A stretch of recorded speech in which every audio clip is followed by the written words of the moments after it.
தமிழ்நாடு சட்டமன்றத்தில் இருக்கக்கூடிய அனைத்து எம்எல்ஏக்களுக்குமே வந்து கார் வசதி செய்து கொடுக்கறதா முதல்வர் விஜய் அவர்கள் அறிவிச்சிருக்கிறாரு. ரெண்டாவது விஷயம் என்னன்னு பார்த்தீங்கன்னா, தென்னிந்திய முதல்வர் மாநாட்டில் DK சிவகுமார் மேகதாதுல அணை கட்டினா தமிழ்நாட்டுக்கு தான் அதிக நன்மை, இரு மாநிலங்களுமே வந்து இதனால வந்து பயன்பெறும் அப்படிங்கிற மாதிரி பேசியிருக்கிறாரு. அதற்கு நம்ம முதலமைச்சர் விஜய் அவர்களுமே வந்து ஒரு சரியான ஒரு பதிலடியும் ஒன்று கொடுத்துருக்கிறாரு.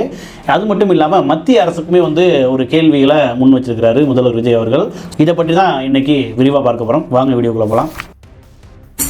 தமிழக வெற்றி கழகம் ஆட்சிக்கு வந்ததுக்கப்புறம் அவங்க வந்து எந்த ஒரு நிபந்தனைகளும் இல்லாமல் நிறைவேற்றின ஒரு திட்டம் அப்படின்னா இந்த எம்எல்ஏக்களுக்கு கார் வழங்குற திட்டம் மட்டும்தான். ஏன் அப்படின்னா இதற்கு முன்னாடி அவங்க வந்து திட்டங்களை, அதாவது தேர்தல் வாக்குறுதிகளை நிறைய அறிவிச்சிருந்தாங்க.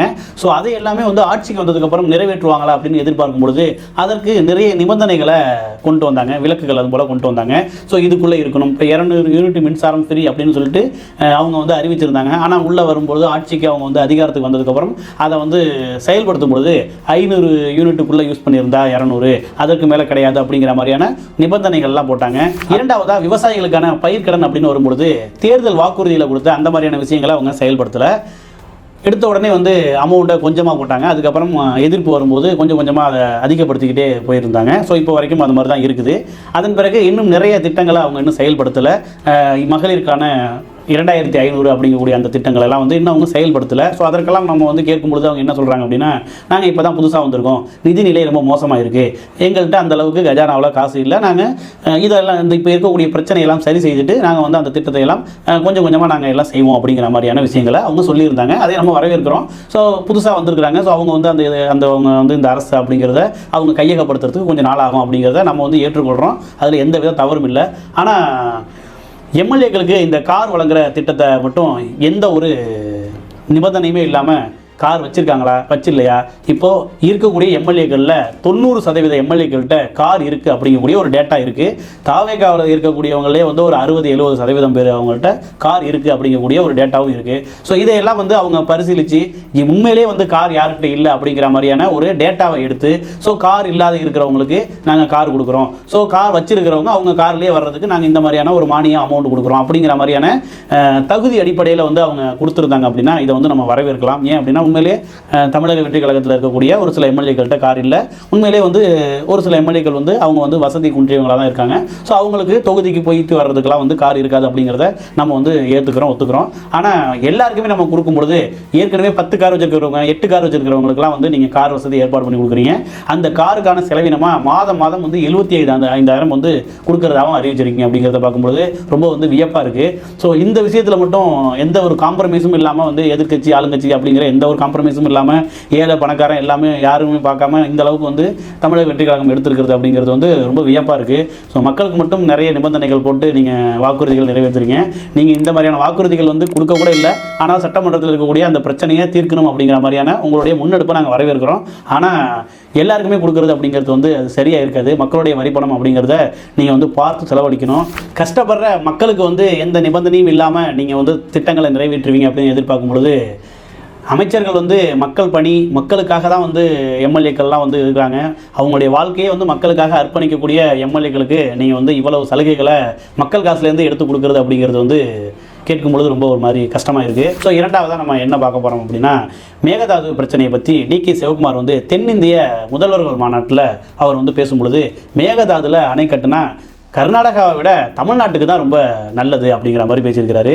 ஸோ அந்த இடத்துல அணை வரும்பொழுது உபரி நீர் வந்து கடலில் வீணாக கிடக்காமல் இருக்கிறதுக்கு வந்து இந்த அணை பெரிதும் பயன்படும் அப்படிங்கிற மாதிரியான விஷயங்களை அவர் பேசியிருக்கிறாரு. நான் என்ன கேட்குறேன் அப்படின்னா, அதுக்கு நீங்கள் வந்து அந்த மேகதாதுனுடைய அணை கட்டுற அந்த ப்ராஜெக்டையும் சரி, ஸோ அதற்கப்புறம் அந்த மெயின்டெனன்ஸையும் சரி தமிழ்நாடு வசம் வந்து ஒப்படைப்பீங்களா? ஸோ அந்த இடத்துல மேகதாதுல அணையே கட்டுறாங்க அப்படின்னு வச்சுப்போம். அந்த அணை கட்டுவது, அந்த அணையினுடைய பராமரிப்பு அப்படிங்கக்கூடிய அந்த வேலைகளை கட்டுப்பாட்டுக்குள்ளே வச்சுருக்கக்கூடிய அரசு வந்து கர்நாடகாவாக இருக்குமா, தமிழ்நாடாக இருக்குமா அப்படிங்கிற ஒரு கேள்வி இருக்குது. காவிரி மேலாண்மை வாரியம்னு ஒன்று அமைச்சு காவிரியில் நீங்கள் இவ்வளவு தண்ணீர் பகிர்வு வந்து தமிழ்நாட்டுக்கு கொடுக்கணும் அப்படின்னு மேலாண்மை வாரியம் சொல்லும் பொழுதே நீங்கள் தண்ணீர் திறந்து விடாது, நீங்கள் அதற்கு அடுத்து இன்னொரு அணை கட்டிட்டு நீங்கள் வந்து தமிழ்நாட்டுக்கு இது நல்லது அப்படிங்கிற மாதிரி சொல்லும் பொழுது கேட்குறவங்க வந்து காதில் வந்து பூ வச்சுருப்பாங்கன்னு நினைக்கிறீங்களா என்னன்னு தெரியல. தென்னிந்திய முதல்வர்கள் மாநாட்டில் பல அனுபவமிக்க முதல்வர்கள் அங்கே வந்திருந்தா கூட முதல்வர் விஜய் அவர்கள் வந்து அங்கே வந்து சிறப்பான உரை ஆற்றினார் அப்படின்னு தான் சொல்லணும். அதற்கு முதல்வர் விஜய் அவர்கள் என்ன சொன்னார் அப்படின்னா,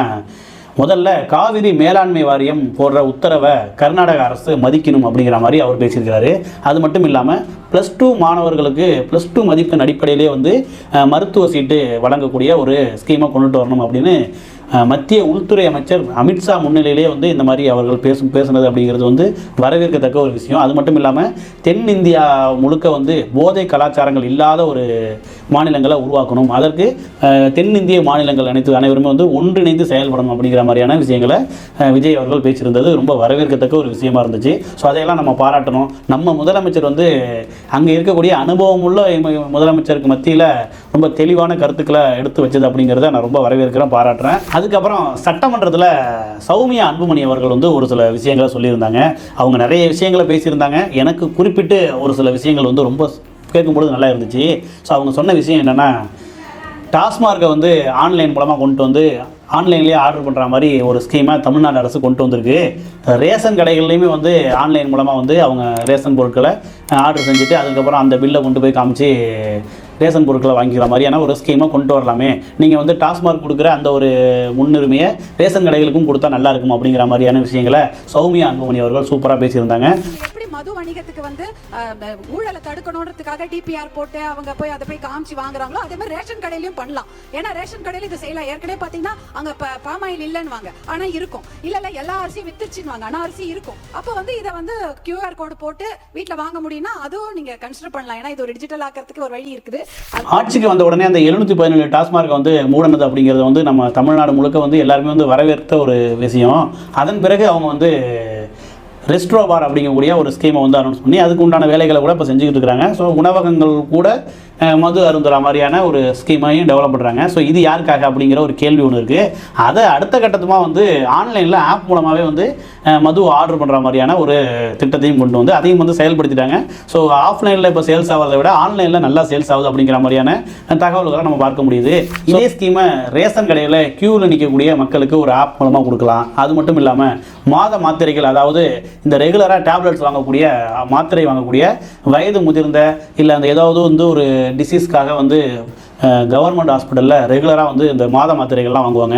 அதையெல்லாம் பார்க்கும்பொழுது ரொம்ப பெரிய அளவில் க்யூ நிற்கிறத பார்க்க முடியுது. ஸோ அவங்க வந்து அவ்வளோ பெரிய க்யூவை தாண்டி அவங்க வந்து வாங்கக்கூடிய ஒரு சூழலாம் இருக்குது. ஸோ அவங்களுக்கு வந்து இந்த மாதிரியான ஆன்லைன் ஆப்ஸ்லாம் கொடுத்தீங்க அப்படின்னா அவங்க என்னென்ன டேப்லெட்லாம் அவங்க அப்ளை பண்ணுறாங்களோ அதெல்லாம் வந்து ரெகுலராக பில் போல் அவங்களுக்கு ஜென்ரேட் ஆன உடனே நேராக போய் காமிச்சு அவங்களுக்கு வந்து டேப்லெட்டை கொடுத்து அனுப்பலாம் இல்லையா. ஸோ அந்த மாதிரியான விஷயங்கள்லாம் வந்து முன்னெடுத்தாங்க தமிழக அரசு அப்படின்னா ரொம்ப நல்லாயிருக்கும். இந்த மாதிரியான அடிப்படை தேவையான மக்களுக்கு இருக்கக்கூடிய பிரச்சனைகளை வந்து இந்த ஆப் மூலமாக வந்து தமிழக அரசு செஞ்சிச்சு அப்படின்னா ரொம்ப நல்லாயிருக்கும். முதற்கட்டமாக வந்து அது தமிழக அரசுடைய வருவாய்க்காக இந்த டாஸ்மார்க்கை வந்து ஆன்லைனில் கொண்டு வந்திருக்காங்க அப்படிங்கிறதான் நான் பார்க்குறேன். இவர் யாருக்காக கொடுத்தார், ஒருத்தருக்காக கொடுத்தார், இல்லை ஊருக்காக கொடுத்தார். சட்டமன்றத்தில் சில அமைச்சர்கள் எம்எல்ஏக்கள் வந்து முதல்வருக்கு துதி பாடுவது போல முதல்வருடைய புகழாரம் பாடிக்கிட்டு இருக்கிறாங்க. ஸோ எதற்காக அவங்களுக்கு வந்து பாட்டு பாடிக்கிட்டு இருக்கிறாங்க. ஸோ சட்டமன்றம் அப்படிங்கிறது எதற்காக அப்படின்னா மக்களுடைய பிரச்சனையை பேசி அதற்கான திட்டங்களை அதற்கான வழிமுறைகளை கொண்டு வந்து மக்களுக்கு அதை செயல்படுத்தக்கூடிய அந்த வேலைகளை பார்க்கறதுக்கு தான் வந்து மக்கள் வந்து உங்களை தேர்ந்தெடுத்து அந்த சட்டமன்றத்துக்குள்ளே அனுப்பியிருக்காங்க. அங்கே போய் நீங்கள் வந்து ஆரம்பித்ததுலேருந்து எனக்கு தெரிஞ்சு இப்போ வரைக்கும் வந்து முதல்வர் விஜய் அவர்களுக்கு நிறைய துதி பாடல்கள் பாடினது மட்டும்தான் நிறைய பார்க்க முடியுது. ஸோ அதை விட்டுட்டு நிறைய செயல்படுற திட்டங்களை மக்களுக்கான பிரச்சனைகளை அந்தந்த எம்எல்ஏக்கள் அவங்கவுங்க ஊரில் இருக்கக்கூடிய பிரச்சனைகளை கொண்டு வந்து பேசினாங்க அப்படின்னா நல்லாயிருக்கும். எத்தனை காலத்துக்கு இன்னும் வந்து விஜய் அவர்களுடைய புகழாரத்தை பாடிக்கிட்டே இருக்க போகிறாங்க அப்படிங்கிறது என்னுடைய கேள்வியாக இருக்குது. ஸோ உங்களுடைய பதில் என்ன அப்படிங்கிறத கமெண்ட்டில் சொல்லிவிடுங்க. ஸோ நம்மளுடைய காணொலிகள் சரியாக இருக்குது அப்படிங்கிற பட்சத்தில் மற்றவர்களுக்கும் ஷேர் பண்ணுங்கள். ஸோ நீங்களே எனக்கு சப்போர்ட் பண்ணுங்கள். நன்றி, வணக்கம். Ha ha ha ha ha ha.